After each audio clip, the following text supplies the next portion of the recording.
ఇటీవల కురిసిన ప్రకృతి వైపరీత్యం రాళ్ల వర్షానికి పంటలు దెబ్బతిన్నాయని మండల రైతులు అధైర్యపడవద్దని ప్రభుత్వం రైతుల పక్షాన నిలబడుతుందని భరోసా కల్పించారు. దుబ్బాక నియోజకవర్గం కాంగ్రెస్ పార్టీ ఇన్ఛార్జ్ చెరుకు శ్రీనివాసరెడ్డి. సిద్దిపేట జిల్లా రాయపోల్ మండలం రామారం, గొల్లపల్లి, తిమ్మక్కపల్లి మరియు పలు గ్రామాల్లో వరధాన్యం కొనుగోలు కేంద్రాల్లో తడిసిన పంటల్ని పరిశీలించి అన్నదాతలకు ధైర్యం నింపారు.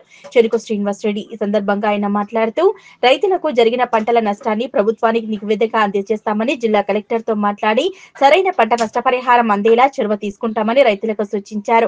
అనంతరం కుమ్మరి రాజయ్య కార్పొరేట్ వైద్యం అందుకొని అపనహస్తం కోసం ఎదురు చూస్తున్న ఆయనకి ముఖ్యమంత్రి సహాయ నిధి కింద 20,000 రూపాయల చెక్కును అందజేసి వారి మానవత్వాన్ని చాటుకున్నారు. ఈ కార్యక్రమంలో కాంగ్రెస్ పార్టీ అధ్యక్షులు తప్పటి సుధాకర్, కృష్ణారెడ్డి, మహేష్, దుర్గప్రసాద్, బండారు లాలు ప్రసాద్ తదితరులు పాల్గొన్నారు. రాయపోల్ మండలం రామారం గ్రామం మరియు గొల్లపల్లి గ్రామంలో మరి రాళ్ల వర్షం పడి మొత్తం ధాన్యం కూడా చాలా రైతులందరూ నష్టపోవడం జరిగింది. చాలా దురదృష్టకరం ఇది. ఎందుకంటే అది ప్రభుత్వము వర్షాలు